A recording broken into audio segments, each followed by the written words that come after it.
Hola, soy Mariana Ferrer Melo. Bienvenidos a mi podcast Alta Vibración. ¿Conoces personas que son difíciles de convencer? Tal vez nosotros mismos somos de ese tipo de personas que rechazamos una idea sin ni siquiera haberla terminado de escuchar. De esos que parecen tener un muro imposible de derribar, con quienes la comunicación parece irrealizable. Los seres humanos percibimos el mundo y nos comunicamos usando tres filtros: el de la eliminación, el de la distorsión y el de la generalización. Gracias a ellos, creamos nuestra propia visión de cada persona o situación. El filtro de la eliminación es la forma en la que nuestro cerebro poda lo que considera innecesario. El filtro de la distorsión es la forma en la que nuestra mente imagina cómo queremos que sean las cosas. Y el filtro de la generalización es la forma como aprendemos, ya que nos permite construir ideas generales a base de nuestro conocimiento y experiencias previas. Todos son absolutamente subjetivos e individuales y definen nuestras motivaciones, cómo pensamos y cómo tomamos decisiones. Cuando comprendemos cómo funcionan estos tres filtros, podemos aprender a usarlos a nuestro favor para mejorar nuestra propia visión del mundo y también para comunicarnos mejor y más efectivamente con las personas de nuestro entorno. Esta es la base de lo que se conoce como el perfil de lenguaje y comportamiento o Perfil Lab, creado por Roger Bailey, que sirvió de inspiración para la autora canadiense Shel Rose Charbet para escribir lo que hoy es uno de sus bestsellers, Words That Change Minds, o Palabras que Cambian Mentes, el tema de este episodio.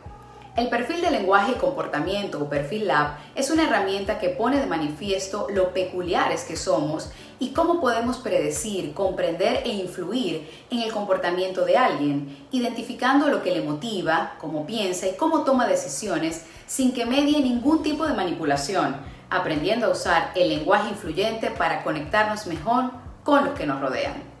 Charbet explica en su libro que el objetivo de entender cómo alguien ve el mundo es permitirnos conocer el mejor lenguaje para usar al comunicarnos con él o ella, y es lo que la autora define como lenguaje influyente. Cuando entendemos los patrones propios y los de una tercera persona a través de su Perfil Lab, podemos cambiar la forma en la que le hablamos, las palabras que usamos y cómo las decimos para crear el impacto que deseamos generar en la persona.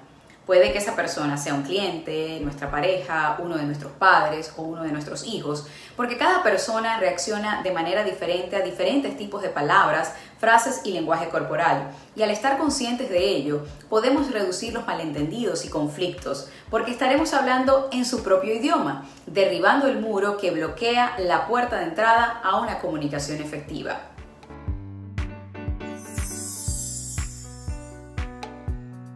¿Cómo aplicar el lenguaje influyente? En su libro Palabras que Cambian Mentes, 14 patrones para dominar el lenguaje de la influencia, Shel Rose Charbet plantea que comprender la forma como una persona se comunica ayuda a reducir los malentendidos y los conflictos, y aprender a leer el lenguaje corporal puede ayudarnos a entender y comunicarnos con cualquier persona a un nivel más profundo, conociendo sus motivaciones. No obstante, Charbet explica que para revelar las motivaciones que determinan la forma en la que una tercera persona se comunica, debemos primero averiguar la nuestra. Según la autora, hay dos patrones a buscar cuando evalúas el origen de la motivación de alguien: proactivo y reactivo. Textualmente, Charbet expone: una persona proactiva es un emprendedor. Los emprendedores a menudo actúan sin pensar realmente las cosas. Toman riesgos y les gusta iniciar la acción en lugar de sentarse y esperar a que algo suceda.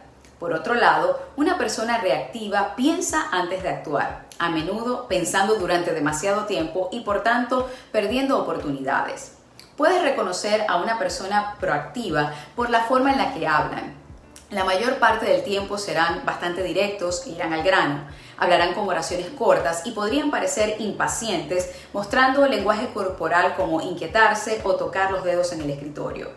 Por otro lado, una persona reactiva hablará de una manera que muestre que debe entender lo que está sucediendo a su alrededor, haciendo muchas preguntas y mostrando precaución. También usarán oraciones que no están del todo completas y están felices de sentarse durante largos periodos de tiempo. Si identificamos a una persona proactiva, frases como ¿por qué esperar? ¿Qué estás esperando? O apresurémonos con esto, conectan con su naturaleza, permitiéndonos abrir un canal de comunicación. Por el contrario, si estamos frente a una persona reactiva, introducir nuestras ideas con frases como «esto te ayudará a entenderlo» o «pensemos en esto» desbloqueará sus murallas. En función de los filtros que definen nuestra visión del mundo, todos tenemos botones que activan nuestras emociones y pueden hacer estallar nuestro temperamento. Cuando conocemos nuestros propios botones calientes, podemos contener mejor nuestro temperamento. Y cuando conocemos los de una tercera persona, podemos evitar conflictos y generar respuestas emocionalmente más equilibradas. Entender nuestros botones calientes nos ayudará a ser más capaces de detectar los de las otras personas. Sheryl Charbet indica que para averiguar cuáles son los botones calientes de alguien, debemos prestar atención a la forma en la que habla, su lenguaje corporal y las palabras que no dice o su metalenguaje, su tono de voz, sus expresiones faciales. Esto es lo que se conoce como escucha activa, la cual nos ayuda a entender mejor a una persona y también ayuda a identificar esos botones calientes. Para identificar los botones calientes y usarlos de la manera correcta, podemos hacer preguntas como ¿qué es importante para ti? ¿Qué tendría que hacer para satisfacer tus necesidades? ¿Qué cuenta para ti? Este tipo de cuestionamientos puede ayudarnos a llevar las emociones a la superficie. Charbet hace hincapié en que debemos prestar más atención a cómo la gente responde en lugar de lo que están diciendo.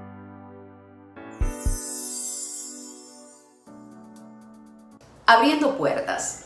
En la teoría de Charbet hay dos patrones de comportamiento principales en el sentido en el que se mueven las personas. Hay gente que avanza hacia una meta y hay otras que se alejan de los problemas. En este patrón debemos buscar señales verbales y no verbales al evaluar si alguien está tratando de evitar un tema o yendo directamente hacia él. También podemos dirigir las conversaciones correctamente cuando aprendemos cómo las personas responden a la ira y a las situaciones difíciles. No en vano se dice que conocemos realmente a una persona cuando está enojada, enfadada, también dicen que cuando tiene hambre, porque todos respondemos de forma diferente a la ira y a las dificultades. Algunas personas huyen de ella, otras corremos hacia ella, desbordando el temperamento. Saber cómo comunicarnos en estos momentos es clave. Otro patrón que Charbet explica tiene que ver con la dicotomía que existe entre las personas que se centran en sí mismas, que tienden a no mostrar mucho sus emociones, y las que se centran en los otros, que generalmente son más influenciables por las emociones y los comportamientos de quienes los rodean, que son más tendientes a construir confianza y compenetración con relativa facilidad. Según Charbet, la mejor manera de identificar este patrón es observar qué tan rápido muestra una persona su lenguaje corporal. Una persona centrada en sí misma no reaccionará fácilmente a lo que sucede en su entorno. La forma en la que reaccionamos al estrés también hablará mucho sobre cómo somos realmente, en razón de lo cual la respuesta a una dosis promedio de estrés puede darnos buenas pistas sobre cuál es la mejor manera de comunicarnos con otra persona. Sheryl Charbet considera que hay tres patrones principales a tener en cuenta en torno a la respuesta frente al estrés laboral: sentimiento, elección y pensamiento. Alguien con un patrón de sentimiento muestra respuestas muy emocionales a un nivel promedio de estrés en el lugar de trabajo. Una persona que está en el patrón de pensamiento tiene una respuesta emocional inicial, pero puede superarla bastante rápido, regresando a su estado normal fácilmente. Una persona dentro de la categoría de elección es capaz de elegir su estado al manejar el estrés: fríos. Para identificar en qué categoría se encuentra una persona en relación al manejo del estrés, podemos preguntar: cuéntame sobre una situación laboral que te causó problemas. En función de la respuesta de tu interlocutor, podremos saber su tipología y usar el idioma correcto para encauzar favorablemente la comunicación. Charbet recomienda usar palabras como maravilloso, emocionante o intenso si identificamos a alguien en la tipología sentimiento. Si estamos hablando con alguien en la categoría de pensamiento, son mejores palabras neutras como sienta bien, apropiado, empatía. Mientras que si nos encontramos con alguien que está más hacia el final de la escala, en el patrón de la elección, más fríos, deberemos usar palabras como hechos, pensamiento claro y estadísticas. La autora concluye que identificar la fuente de motivación de una persona, cómo lidia con el estrés, cómo responde a situaciones desafiantes y sus botones calientes, significa que podremos aprender a ganar más de cualquier intercambio que tengamos con ella. Todos somos únicos, de manera que comunicarnos de la misma manera con todas las personas es una de las razones por las que seguimos teniendo conflictos y malentendidos, incluso con nuestros afectos más cercanos. Aprender a usar un lenguaje influyente nos puede ayudar a derribar muros que creíamos inquebrantables, abrir cerrojos que parecían infranqueables, construir puentes en abismos insondables y, sobre todo, nos puede permitir desarrollar relaciones más profundas, más duraderas y más enriquecedoras, porque cuando se abre la puerta de la comunicación, todo es posible. Nos vemos en un próximo episodio de Alta Vibración.